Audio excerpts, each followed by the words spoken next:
welcome Meghla. Thank you so Welcome, much. and the stage is yours. Thank you, thank you. How's everybody doing today? Tired?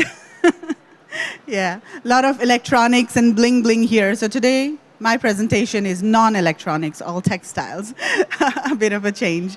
Okay, so I'm going to be talking about sourcing textile products from India.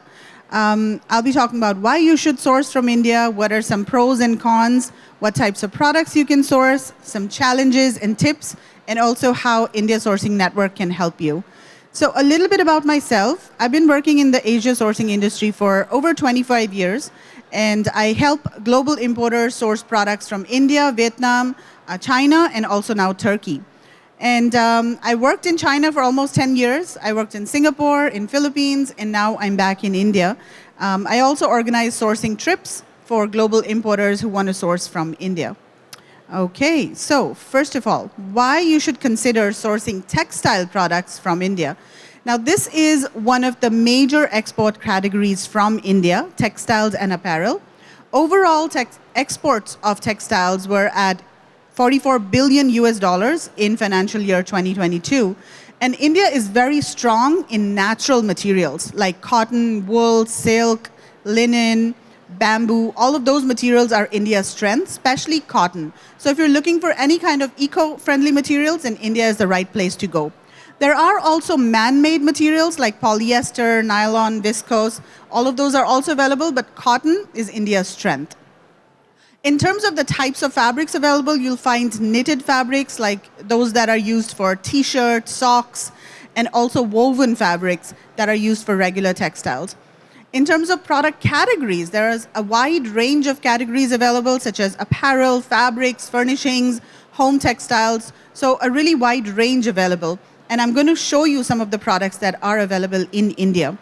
The industry is very well established. There are about 3,400 textile mills, around 1,500 large textile and apparel companies, and over 1.5 million small and medium enterprises. So it's a very widespread industry. And you can imagine there are 1.4 billion people in India, so we need clothes for them, right?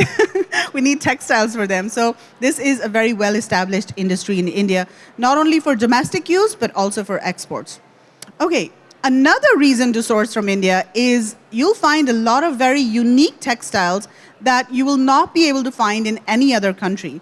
And this is because India has a very rich history of handloom fabrics, and also fabrics that are block printed or hand printed, or that use other types of hand techniques like tie and dye, batik, all of those kind of techniques, and also handloom. So handloom is very unique to India. Almost like over 90% of the handloom fabrics made in the world come from India, and India has been producing these fabrics for like thousands of years. So that's a very unique advantage that India has, these handloom fabrics. Also, there are very different types of embroidery and embellishments that are available that are very unique to India. There are artisans that specialize in these kinds of embroideries that have been doing these for generations. You know, the skills have been passed down from one generation to another. So this is very, very exclusive to India. So I'll show you a map that is very interesting. So these are all the different types of fabrics that you can find in India that are not available anywhere else. And in fact, each state in India specializes in certain kinds of fabrics. So let's see if this works. No? How do I get this pointer?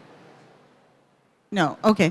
But if you see, the south of India is mostly for silk fabrics. So, and a lot of products over here are handloom. Then in the west, you'll see there are certain embellishments, like there's mirror work over there in Rajasthan, there's tie and dye over here. You see that pink color fabric over there? That is a style of embroidery called chikankari that is also very popular, very famous in India. In the north, you'll find more of shawls, pashmina. That is, of course, a very popular fabric that's available in India. And then also in the east, you'll find a lot of different types of silk and shawls and other types of cloths. So you can see there's such a huge variety of different types of fabrics that are available, and each state has a unique and distinct kind of fabric that they make. So if you are sourcing from India, you've got a huge, like a very wide range of textiles, innovative textiles that you can use. Okay, this is another very important reason, focus on eco-friendly textiles. So as I said, that India is very strong in cotton. In fact, India is the largest producer of cotton in the world. Almost 23% of cotton comes from India. India also has the highest area under cotton cultivation, and there are about 6.5 million cotton farmers. So this is India's strength. As you can see over here, that China is the second largest producer of cotton, and India is #1 in cotton. Now here's something that's very interesting. Organic cotton is actually increasing in popularity in the world. And even though organic cotton is slightly more expensive than regular cotton, there is a preference for organic cotton among the consumers, especially for products like baby wear or textiles that are used for babies, and even other regular apparel. So India is very strong in organic cotton. If you do have any requirement for organic cotton textiles or apparel, India is the place to go. So as you can see, that 38% of organic cotton actually comes from India. This is interesting too. GOTS is a global certification that is given to organic factories, and there are more GOTS certified factories in India than there are in China or Turkey or any other cotton producing countries. Okay, here are some advantages of using organic cotton versus regular cotton. Organic cotton uses 91% less water, 62% less energy, and also 26% less soil erosion. So of course, it is currently slightly more expensive, but it is beneficial for the environment, and it can help you differentiate your brand from all of the other brands. And there is more preference among consumers to use this kind of cotton. Okay, not only are the products in India eco-friendly, but there are a lot of manufacturers that are also using sustainable and ethical production. For example, this factory here, they make organic cotton products, and their entire factory runs on solar energy. Then there are also factories that are using water-saving technologies. They are recycling wastewater, because actually dyeing of the fabric and making of yarn, it actually uses a lot of water. So it is a wasteful kind of process. So companies are coming up with ways to recycle wastewater.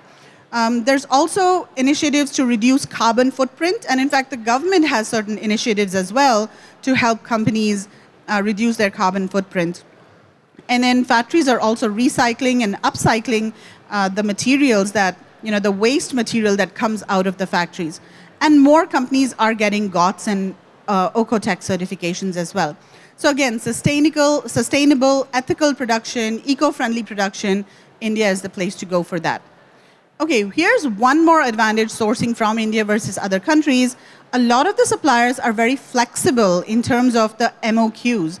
So, and especially because some of the fabrics are made by, handlooms, and they're also some of the hand-printed fabrics, for example, because you don't need big machines to create those fabrics. The MOQs can be very low. So, for example, this fabric over here is actually hand block printed, and this is mostly produced in the city of Jaipur, and you can source as less as 10 pieces, 15 pieces, 20 pieces of something like a tablecloth or a table runner or a dress, because it is all made by hand. So they don't have to run big machines. Usually the MOQs in textiles are high because the textile mill needs to run very big machines in order to print textiles and to dye them, etc.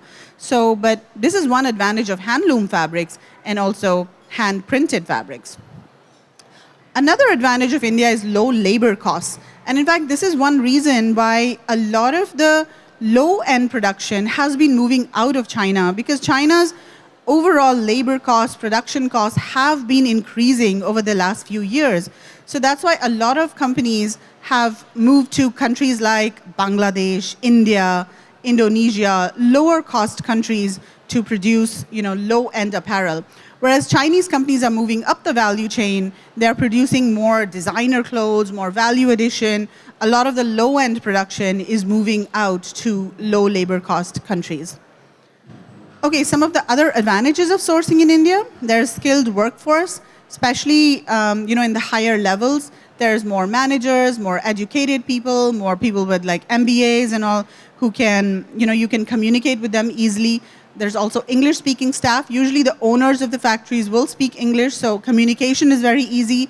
You can pick up the phone, talk to them, do video calls. So communicating is quite easy in India.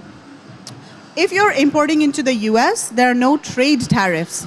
So as you know, that there are some Trump tariffs on products that are sent from China to the US, but there are no such additional tariffs from products that are made in India. Also, India has good relations with the West, so that can also be an advantage.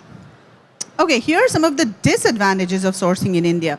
Only big companies have automation and special machines, so they can produce at scale. Like you saw on the first slide, there are 1.5 million small and mid-sized companies. So a lot of those companies are very basic. The machines, equipment, everything is very basic. So they are sometimes not able to produce at scale. You know, that is one issue. There are only a few companies that have automation, but that is increasing. There are more companies nowadays that are investing in equipment, automation, machines, and they are expanding they're increasing their production capabilities and capacity as well. Also, some high-end fabrics are not available in India, so those fabrics need to be imported from China or Taiwan or other countries. At the lower level, there's generally low productivity of labor. So, in China, generally, the labor is more productive. So this can also be a disadvantage in terms of the overall cost of a product. Also, the industry is quite fragmented and unorganized. As you saw over there, there are so many, like millions of small companies that are not very well organized. So sometimes it's hard to find the right company and very professional companies. Okay, what are the kinds of products that you can source in India? So here are some of the key categories: fabrics, table linen, bed linen, bath linen, kitchen linen, doormats and rugs, handicrafts and eco-friendly items, window linens, just curtains, baby textiles. This is a huge category, and in fact, this is growing, especially to the US, woven apparel and knitted apparel, such as t-shirts, socks, etc.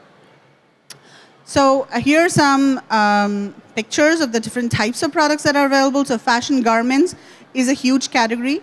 And in fact, most of these are made from cotton.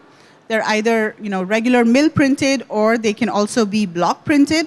In fact, we have a few buyers that are sourcing block printed cotton summer dresses for the US and Australia, and they sell really well.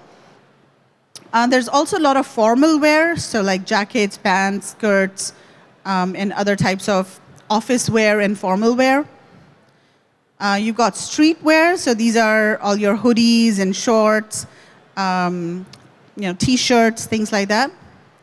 Baby wear, this is a big category, and most of the baby wear is produced in South India, and there's a lot of products that are actually made from organic cotton that are very popular nowadays. Home furnishings, again, this is a huge category.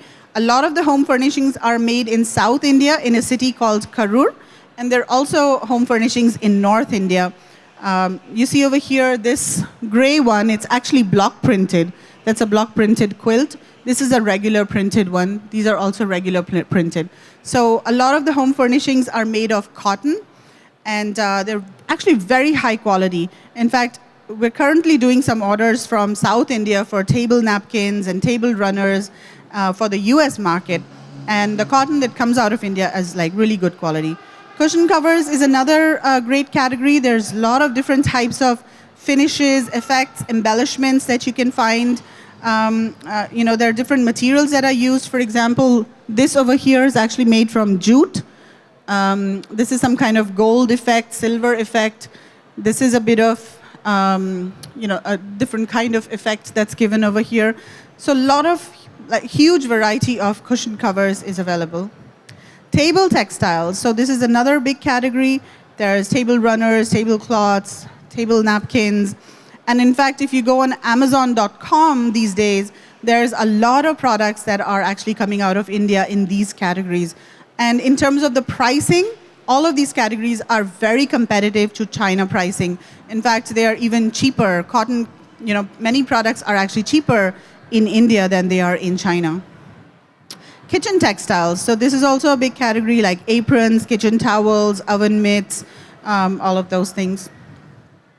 bath textiles like towels. So towels is a big category from India. You'll find all types of towels, including ring spun and polyester, all types of towels as well, poly cotton. Okay, here are some production hubs. Now, of course, the names of the cities won't make sense to you, but just to give you an idea, like cotton, knitted, and hosiery, the biggest production hub is Tirupur in South India. There are literally hundreds and thousands of factories over there that make things like T-shirts and socks and all. So that is the main hub. Woven garments are all over the country, mostly Chennai, Coimbatore, Bangalore. These are all in the south, and then Delhi, Ahmedabad, they're mostly towards the north. Home textiles and fabrics, Karur actually is the biggest production hub for home textiles, especially home furnishings. But they're kind of spread all over the country as well. So just like in China, even in India, there are certain cities that specialize in certain types of products. So if you source those products from those cities, you'll find more suppliers. There'll be better prices because there's competition among the suppliers, and the supply chains is more well established over there, so you'll get better prices. So always make sure to sort of understand which is the production hub of that particular product, and then source it from that production hub. And this is true for any type of product, not only textiles and apparel. Okay, so what are some challenges and also some tips? So one of the challenges is cultural differences. Sometimes what happens is that suppliers overpromise and underdeliver. And that happens in China too sometimes. Suppliers will say, yes, we can do this, that's not a problem, we can do anything, because they want your business. And then later on, they will say, oh, sorry, we can't do it for whatever reason. Or maybe they will outsource it to another factory, and then that will cause delays and that will cause quality issues. So you have to be aware of this yes culture that is quite prevalent in India and Asia in general, but more so in India. Finding and verifying the right exporter can also be a challenge, because there are so many companies. Like you saw, there are like 1.5 million companies. So it's really important to make sure that you are sourcing products from an export-focused company. So only export-focused companies will understand the requirements of export markets. Because there's such a huge domestic market, there are a lot of companies that actually cater to the domestic market. And they will not be aware of the design requirements, of the testing requirements, the safety requirements of US, Europe, etc. Right? They might not even have an export license. So you need an import-export code, and you also need other certifications in order to export from India. So this is one of the most important things. You've got to make sure when you're sourcing from India that you're sourcing from an exporter. And there are various ways to check it and make sure that it is an exporter and doesn't focus on the domestic market. I won't go into those details now, but you can contact me later in case you have any questions about that. Also, you want to make sure that they are a manufacturer, that they actually have a factory, because sometimes it happens that they're online and they say that they are a manufacturer, but actually they're not. It happens on Alibaba too, right? All the time.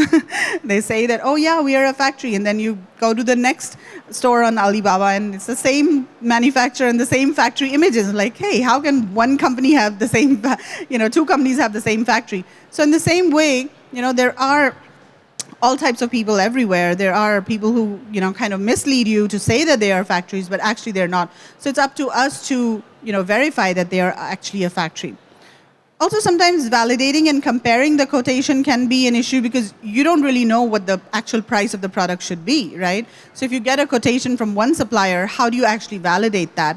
And one of the ways of doing that, of course, is to get quotations from multiple suppliers, and that will give you an idea of what the range should be. If one price is, too low or too high, those are kind of outliers. So that comes with experience, of course.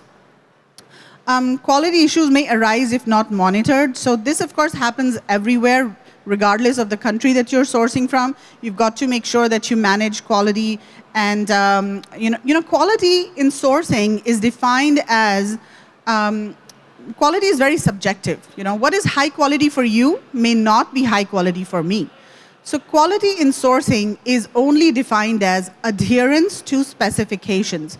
That means as a buyer, I have told you, these are my specifications. If you meet those specifications, the product is good quality. If you don't meet those specifications, then the product is not good quality. In sourcing, that is quality, basically. So as a buyer, it is up to you to define the quality that you want. You know, the type of thread that you want to use, the type of zipper that you want to use, the type of fabric that you want to use. So there's so many variations, so many things that you can change in a particular product that will affect the price and quality of the product. Okay, delivery delays. This happens in India quite often. And you know, there's a saying in India that everybody is in a hurry, but nobody's on time. So this does happen in India, unfortunately. So this is something that you've got to monitor and make sure that you're on top of the supplier. Like after placing an order, you can't just like forget about it. You've got to continuously, you know, follow up with the supplier and ensure that they are producing, they are able to deliver on time. Okay, here are some tips if you're sourcing from India. If possible, visit the factory. And this is true not only when you're sourcing from India, but any country. You know, relationships are really important. And especially in countries like India and China, I think building relationships and the concept of guanxi, of course, in China is very prominent. And even in India, this is very important. So build a relationship with your supplier. It's not just a transaction. It's not just, okay, here's my money and give me the product. You want to work long-term. All suppliers, in fact, want to work long-term with you because it is more expensive for them to find new customers than to get repeat orders from the same customer. So visiting the factory, you know, talking to them on a regular basis, video calling them, all of that really helps. And that will tell the supplier that you are a serious buyer. I mean, especially if you're visiting the factory or if you're coming to a trade show like this, then it really communicates to them that, yes, this is a serious buyer and they're worth my time. Because as suppliers, they also have limited resources in terms of time and money. They have to decide which supplier they want to focus on, which buyer they want to focus on, right? So you have to prove to the supplier that you are a worthy buyer. And one of the ways of doing that is to actually visit the factory and, you know, tell them that, yes, I'm a serious buyer and I want to do long-term business with you. Work with your supplier as a partner. And this, again, is true for any country that you're sourcing in. And I'm sure all of the suppliers over here will agree to that they want long-term business. They want to know what your plan is, how you want to grow your brand, what your vision is. I'm not saying give them all your business secrets and all your business details, but the big picture, right? Where are you taking this brand? That excites them, you know. As a sourcing agency, I want to know what your plan is, you know, how much time and effort I should put into your brand. Because it is a lot of effort searching for products and, you know, finding the right suppliers and prices, etc. So I want to know what your plan is for your brand as well. So work with your supplier as a partner and you know, tell them that, hey, if I grow, you grow, right? So it's in their interest to work with you together, give you good prices, give you better terms, but it's up to you to develop that sort of relationship with them. As much as possible, use local resources, boots on the ground, because sometimes it's very difficult to tell what's really going on in the factory, right? Because suppliers may say, oh yeah, everything's under control, no problem. And then 1 week before the delivery time, they're like, oh, sorry, our workshop is flooded or whatever, and the order is delayed now. So it's always a good idea to use local resources or boots on the ground, like a sourcing agency or a third-party inspection company. You can also do factory audits. Like some people think, oh, factory audit can be very expensive. It actually just costs a few $100s. There are lots of companies in India, third-party inspection companies that can do factory audits. They just go into the factory and they send you photos, videos, and tell you the actual situation in the factory. Clear and correct specs and requirements. I mean, this is a given, but sometimes we assume that the supplier knows best. They don't know best. They don't know what you want. They are dealing with hundreds and hundreds of buyers, right? Each buyer has a different requirement. So they cannot assume what you want, because what you want is based on what your market needs are. So it is up to you to give them all of the correct specs and requirements. In fact, most quality issues that happen in sourcing are because of, anybody tell me, why do most quality issues happen in sourcing? Anyone? Sorry?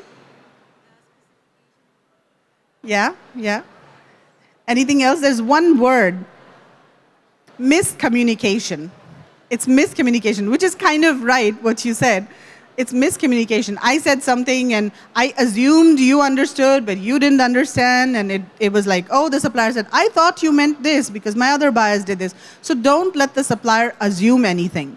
Give them your requirements. And the other thing is that don't give them 20 pages of product specifications. They're not going to read it. So make it easy for them to understand. And once you do that, get on a call with them and go through the specifications and say that, okay, this is this, have you understood this? Can you do this? Is this an issue? And just go through all of the specifications one by one.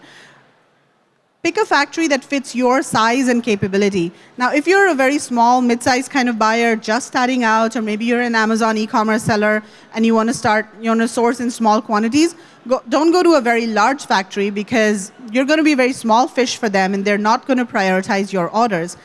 At the same time, if you're a big company or if you want to scale and source in containers, don't go to a small factory because they won't be able to scale for you. So you ought to make sure that your factory is based on the size of your sourcing requirements. Always get samples before you place an order, of course. And you should also get pre-production samples. So these are samples that are, first of all, you got to get like a golden sample, which is the sample that the factory will follow for production. And then once production starts, you've got to get a pre-production sample, which is from the production batch, to make sure that everything is according to specifications. Also, tie payments to quality. So you can tell them that the final payment will only be done once the product passes quality inspections. And you can also always do third-party inspections. That is mandatory, in fact. I would say do not ship products out of the factory without doing an inspection to make sure that the quality and the products are according to your specifications. Okay, so real quick, how we can help you as India Sourcing Network. We offer a done-for-you sourcing service where we manage all of your sourcing requirements from start to finish. So we can find the factory for you, negotiate prices, get you samples, work on packaging, help you with payments, facilitate shipping, and also quality control and inspections. So we can manage the entire sourcing process for you. We do this in India, Vietnam. Those are our two. India is our main market. We also source in Vietnam, China, and also Turkey. We also offer sourcing trips in case anyone's interested. So currently we do 2 trips to India and Vietnam. And these are 8 to 10-day trips where we teach you all about sourcing from that country. So we do like a sourcing conference, information sessions about how to source products, how to find and vet suppliers, how to negotiate, how to manage quality. Then we take you to trade shows where you can source products. We also do factory visits. And then we also do a bit of fun so you can experience the culture in these 2 countries. So for example, in India, we go to Taj Mahal, which is one of the 7 wonders of the world. And then we also do a Bollywood night where you can dress up in Indian clothes and dance to some Bollywood tunes. So that's it from me. If you have any questions or if you would like to receive the slides, you can email me at info@indiasourcing.net. And if there's any questions, please do let me know. Thank you.